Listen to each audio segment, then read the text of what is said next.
Order. Questions to the Prime Minister. Joan Wally. Question number one, Mr. Speaker. Prime Minister. Thank you, Mr. Speaker. This morning I had meetings with ministerial colleagues and others, and in addition to my duties in this House, I shall have further such meetings later today. Joan Wally. Thank you, Mr. Speaker. While everyone in Stoke-on-Trent is finally breathing a sigh of relief that the government has at last committed extra money to fund the merged hospital services in Mid and North Staffordshire, will he now listen to widespread public local concerns and commit to reversing his government's £1.2 billion privatisation of cancer care in Staffordshire? Prime Minister. Well, first of all, can I welcome the Right Honourable Lady's welcome to the fact that money is being put forward to help what the University Hospital of North Staffordshire NHS Trust is doing, because there's a £256 million investment, including £80 million of capital funding, that is going into making sure that this project can work and work well. I've been following the situation in Staffordshire very closely. I'll continue to do so. On cancer, what I would say to her is that actually the number of people being referred for cancer treatment under this government is up 50%, and we inherited some of the worst cancer survival rates anywhere in Europe, and they're now in this country at record levels. Mr. Stuart Jackson. Speaker, does my right honourable friend agree with the opinion of at least one member of this House sitting on the opposition benches, and he knows who he is, that the only way to get an EU referendum is to vote Conservative?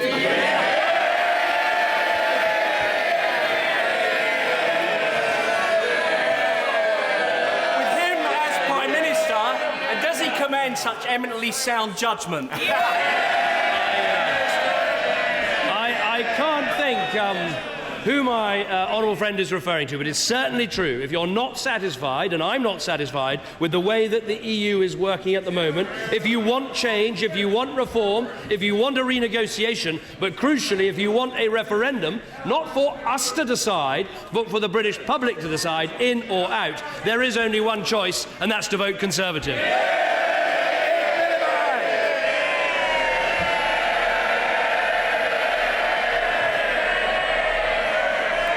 Mr. Speaker, I should say at the outset that I'm speaking through a sore throat, but I wouldn't have missed this meeting with the Prime Minister for the world. Today's full unemployment is welcome. Every time that someone gets a job, it's good for them and good for their family.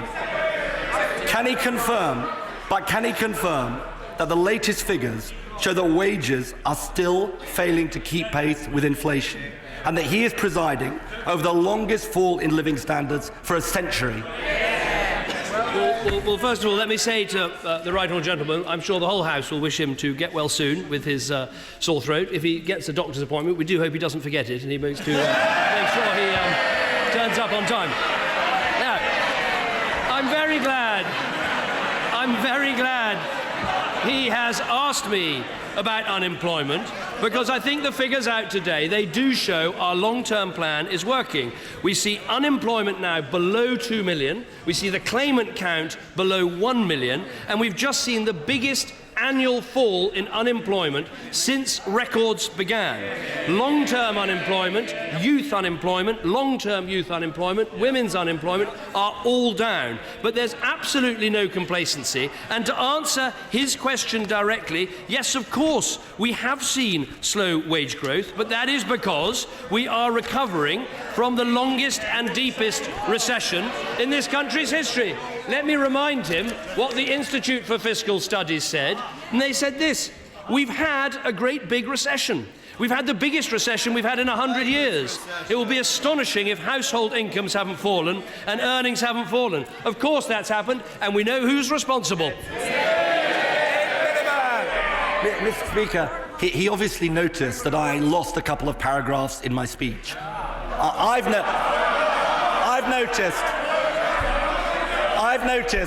noticed that since we last met, he's lost a couple of his members of Parliament.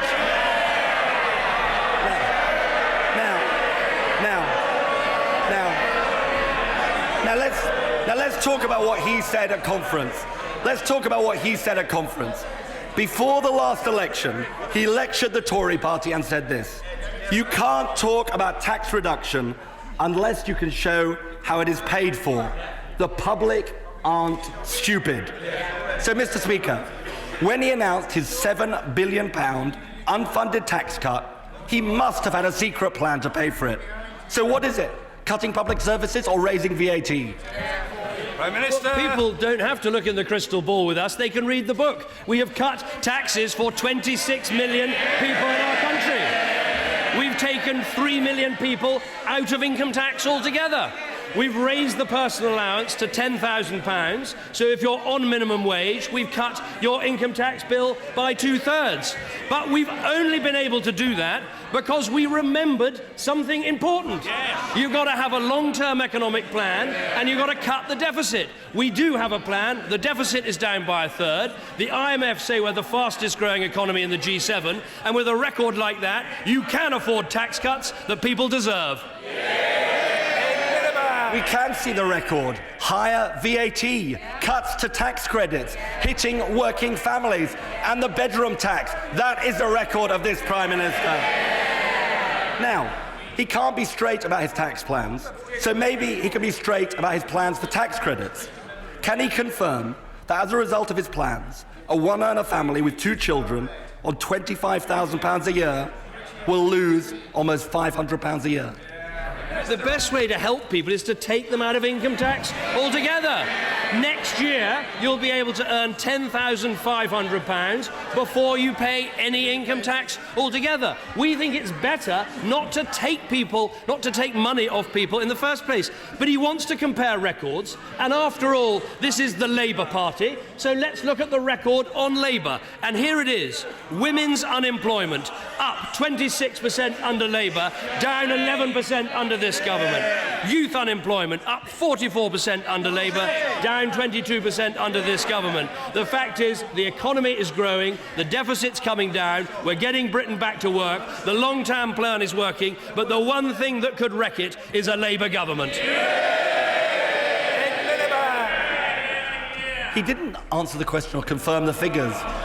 Let me just tell him, they're the Chancellor's own figures showing people will be £500 a year worse off, and he can't even admit that. Now, let me ask him about a very specific issue, about disabled people and the minimum wage, which goes to the issue of living standards.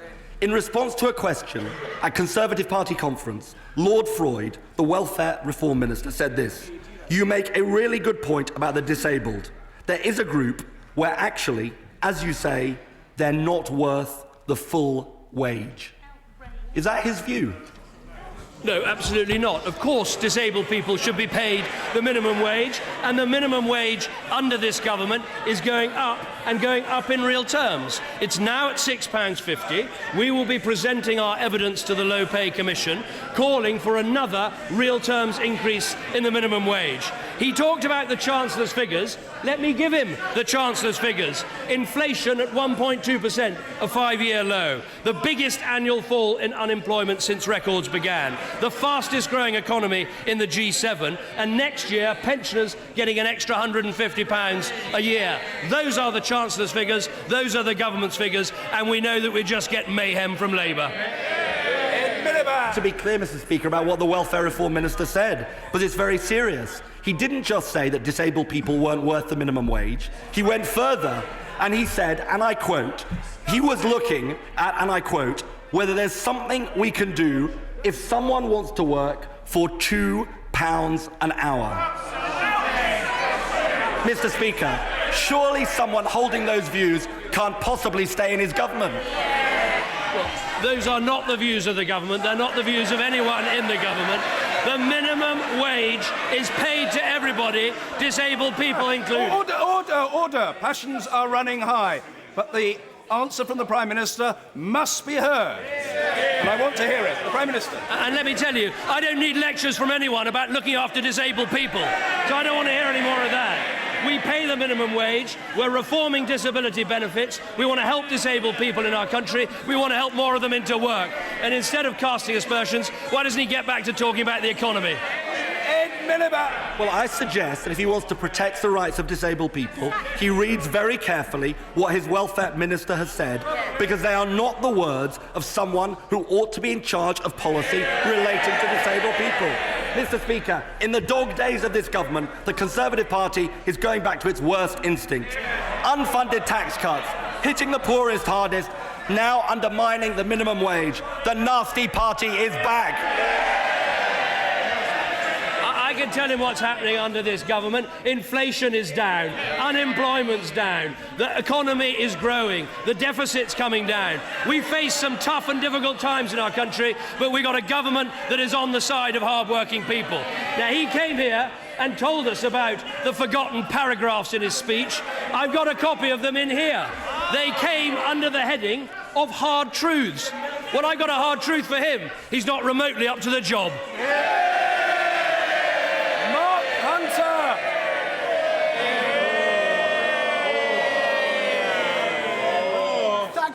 Thank you, Mr. Speaker.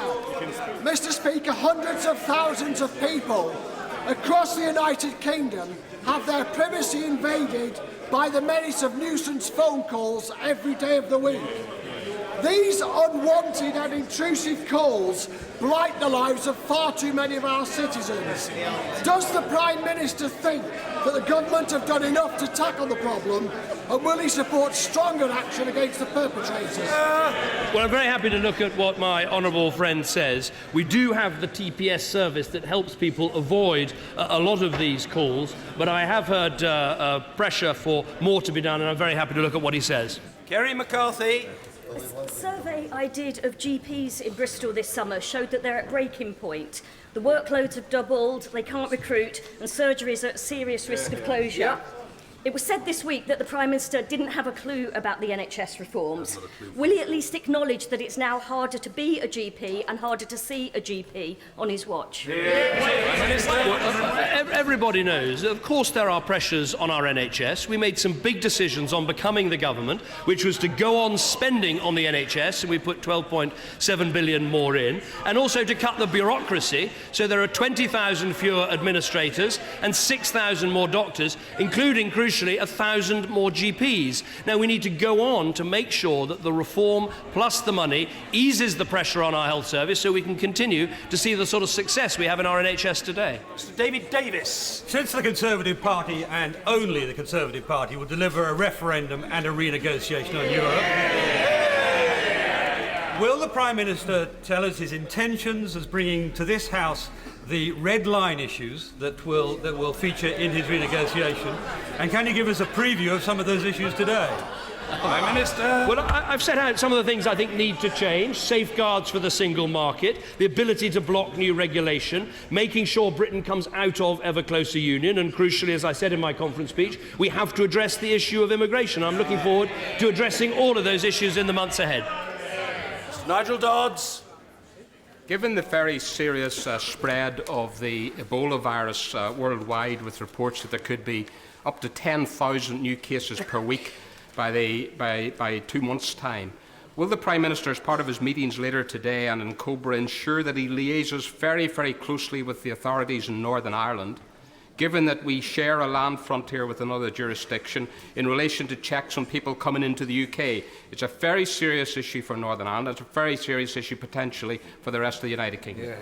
No, I think the honourable gentleman is absolutely right. There'll be another Cobra meeting chaired today by the Foreign Secretary. I'll be chairing one tomorrow. We're looking at all these issues about where people are arriving to and cooperating properly with all the devolved authorities. It is worth stressing there are no direct flights from Liberia, Sierra Leone or Guinea into the United Kingdom, so we're talking about people who come here indirectly, and that is why it's so important we put in place the screening processes starting at Heathrow, but to be rolled out more as the days go by. I'm absolutely convinced that we will do everything we can to keep this country safe, and I'll make sure that proper liaison not only with Northern Ireland but also with the Republic takes place. Mr. Robert Halfon. Thank you, Mr. Speaker. Is my honourable friend aware that youth unemployment over the past couple of years in Harlow has been cut by 53%, general unemployment by 43%, and the number of apprentices gone up by 82%, and tax cuts for thousands of lower earners? Does this not show that we are the true Workers' Party now, and the modern trade union movement for hard-working people? First First of all, can I congratulate my honourable friend on all the work I know that he does locally to help promote jobs, to help promote apprenticeship and to promote training. He's absolutely right. A 56% decline in unemployment in his constituency. But let me stress, there is still more work to be done. We've got to stick to our long-term economic plan. We're not immune from the pressures, including the problems in the Eurozone. And so we need to stick to the plan and do everything we can to get even more people back to work. Mr. Adrian Bailey. Thank you, Mr. Speaker. In the light of the National Audit Office estimate that £750 million cost to the taxpayer of the sale of Royal Mail, what measures will the government be taking to ensure that when it sells Eurostar, the City gravy train will not be taking the taxpayer for a ride yet again? Well, first of all, let me say to the honourable gentleman, there wasn't a cost to the taxpayer of the sale of Royal Mail. There was a benefit to the taxpayer because for the first time we had a receipt in for the sale and we no longer had, as we did in the Labour years, loss after loss after loss. Now, we are looking at expressions of interest for the business that he referred to, and we'll make sure that we get value for money for taxpayer if we look to involve the private sector. Mr. Richard Graham. Mr. Speaker, the 1997 Joint Declaration committed Britain and China together to preserve the freedoms and stability of and a high degree of autonomy for Hong Kong for 50 years. Recent large demonstrations there show that the people of Hong Kong have real concerns over proposals for the election of their next chief executive. Does my right honourable friend agree with me that we should do everything possible to encourage the governments of Hong Kong and China to find ways for the widest possible choice in this important election, and that is vital to the stability of Hong Kong and the interests of both Britain and China? Minister. Yeah, I agree with my honourable friend that it is important that democracy involves real choices. And I also think we should be very clear about the importance we attach to the 1984 Joint Declaration, because, of course, that Joint Declaration makes very clear that the current social and economic systems in Hong Kong will remain unchanged, including the lifestyle, and it talks about rights and freedoms, including those of person, of speech, of the press, of assembly, of association, of travel, of movement, and indeed of strike. These are important freedoms jointly guaranteed through that Joint Declaration, and it is that most of all, we should stand up for. Graham Jones. Thank you, Mr. Speaker. Proposed cuts to GP funding, proposed closure of a walk-in centre in Accrington, proposed cuts to the GP practice that's in Accrington, Victoria, A&E in special measures, the police taking constituents to A&E at Blackburn Royal in police cars, the NHS in my constituency is in crisis. What can the Prime Minister ever do to my constituents with the broken promises that he's given to assure them that the NHS is safe?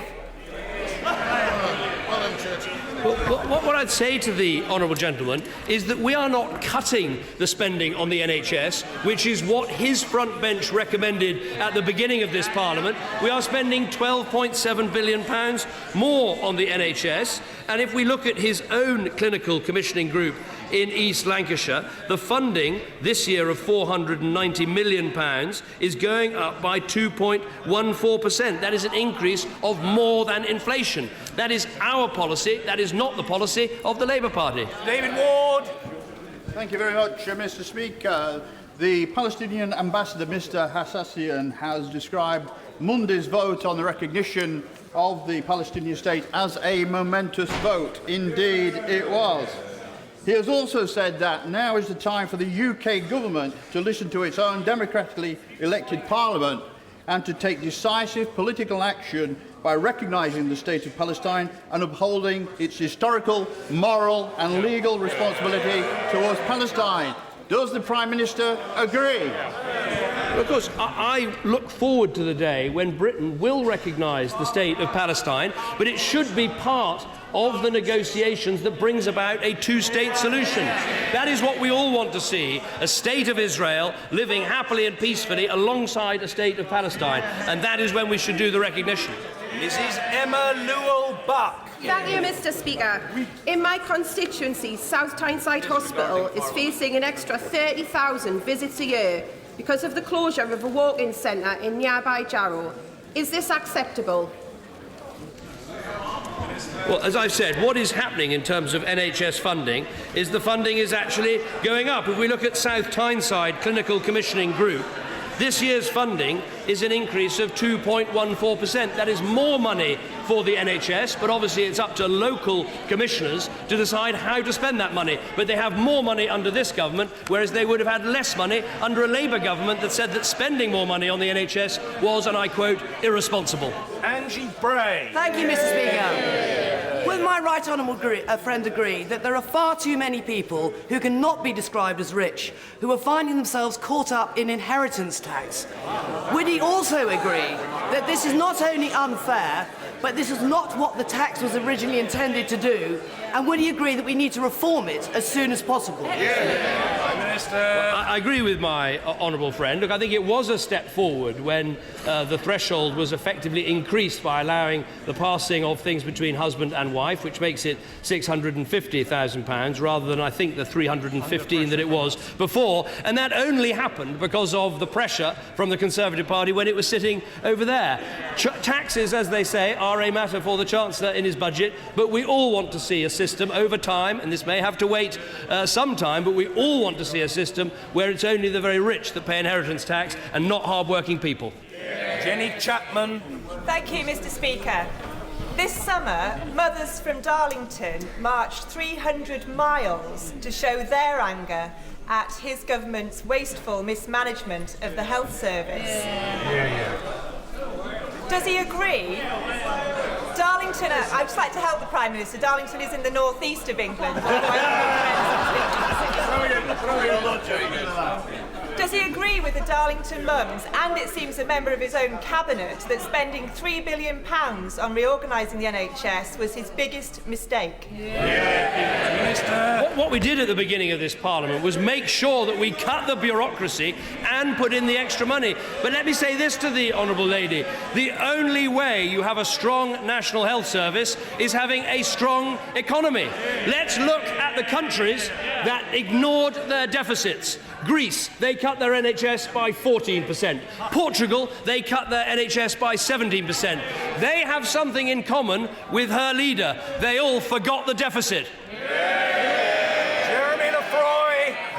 Thank you very much, Mr. Speaker.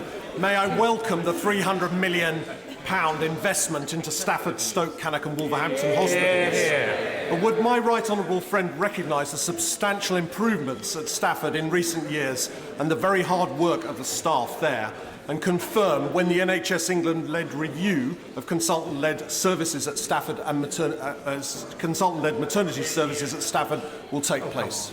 Well, I'm delighted to add to what my honourable friend says about the hard work that's being done at Stafford Hospital. I think this link-up with North Staffordshire and the extra money that's been put in gives an opportunity for a fresh start. Obviously, like him, I want to see as many services maintained at Staffordshire Hospital, and I know the importance that local people attach to maternity services. People who live in Stafford want to have their children in their local hospital, and I quite understand that. Mr. Steve Reid. Thank you, Mr. Speaker. Does the Prime Minister agree that the £11.5 million wasted on a botched and abandoned reorganisation of South West London's NHS services would have been better spent providing more GPs so my constituents don't have to wait over 2 weeks to see a doctor?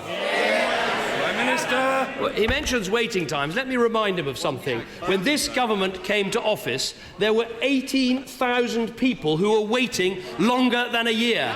That number is down to 500. That is what's happened because we've run the health service and run the economy effectively. And the reorganisation that took place in the NHS was about getting rid of bureaucracy. 20,000 fewer administrators, 6,000 more doctors, 3,000 more nurses. That is a record we can be proud of. Lauren Ebert.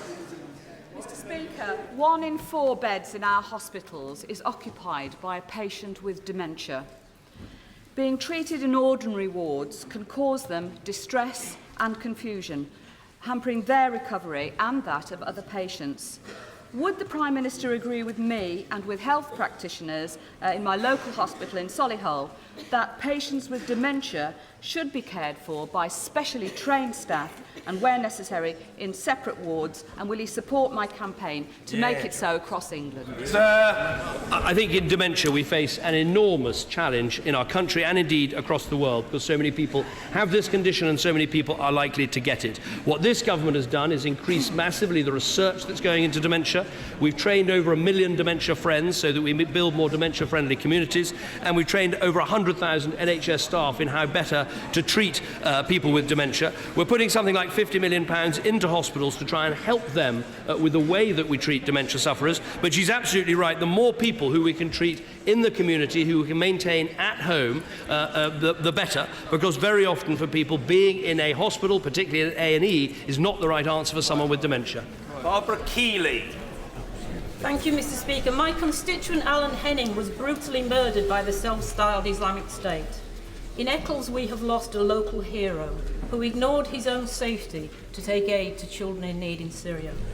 People from across this country have told me that they believe this noble sacrifice should be recognised in some way by a national honour and by support for his widow and children. Can the Prime Minister tell me if he supports these ideas and what we can do to progress them? Prime Minister. Well, I will look very carefully at the suggestion that she makes, because I think she's absolutely right that Alan Henning was a hero. He went to serve others. He went with no thought of his own safety, but it was about helping other people in their time of need. He was an entirely innocent man, and the fact that he was murdered in such a brutal fashion demonstrates the dreadfulness of the people that we are dealing with in ISIL. I know that people in Eccles and in Salford miss him greatly. I spoke to his wife, the family have been incredibly brave, and I think she makes a very good suggestion, which I'll take away and look at. Mr. Raymond Chishti. Thank you, Mr. Speaker. Will the Prime Minister join me in congratulating the excellent Conservative-run Medway Council for securing nearly £30 million from the government's National Growth Fund, which will further help improve economic regeneration in the local area, taking into account that youth unemployment in the local area is down, unemployment overall is down, apprenticeships are up, business creation is up, jobs are up, which clearly shows that our long-term economic plan is working both locally in Medway and nationally across the country. Well, I think my honourable friend is absolutely right. The claimant count in his own constituency is down by 36%, which I think is a huge advance over recent years. He's right about the importance of the local growth deal. This is going to mean more transport links in and around Medway, investment in the growth hub. It's a total of £442 million of growth funding has gone into this deal. And like him, I've got a feeling I'll be spending some time in the Medway towns in the months, years, in the weeks to come. Mr. Douglas Carswell. My honourable friend, the member for Richmond Park, will be pressing amendments to ensure the recall bill makes MPs meaningfully accountable to their constituents. Real recall. Will the Prime Minister now support these amendments in order to honour the promises on which he sought office in 2010? Prime Minister. We made very clear that we wanted to see a recall bill come in front of Parliament and be voted on, and I'm delighted that we are keeping that promise, and the second reading of the recall bill will be happening very soon in this House. I will look very carefully at all amendments that come forward, because frankly, getting this bill together, I think we've come up with the minimum acceptable for recall, but I think there's a lot of very good arguments to be had about how we can go further, and I look forward to having them in the House of Commons. Mr. Richard Harrington. Thank you, Mr. Speaker.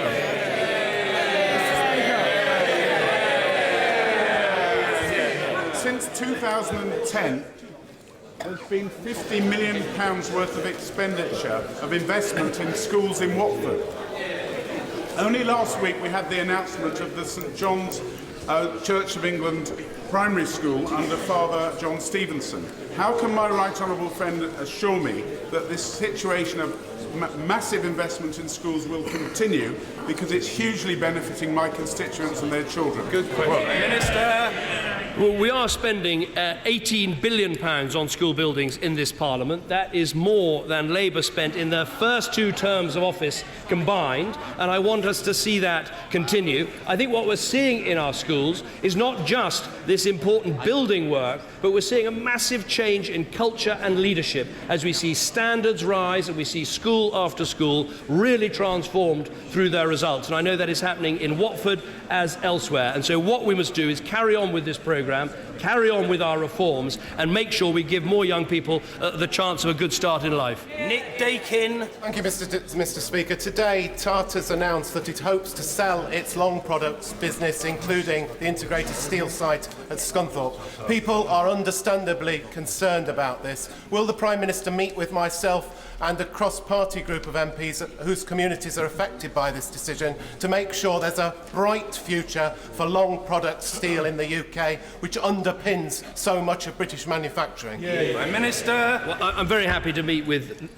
himself and other North Lincolnshire MPs about this vitally important issue. I think what we've seen in the last 4 years is actually some good developments in the steel industry, not least with the reopening of Redcar, with what's happened at Port Talbot. But I want to see a strong future for steelmaking in Scunthorpe. I know how important this is. We're engaging both with Tata Steel and with the company that is looking to buy this, and we look forward to those discussions. And also, he'll know that we took action in the budget to try and ease the burden on the energy-intensive users. We have seen a recovery of manufacturing in this country, particularly through the car industry, and obviously we want to see the steel industry as part of that. Mr. Duncan Hames.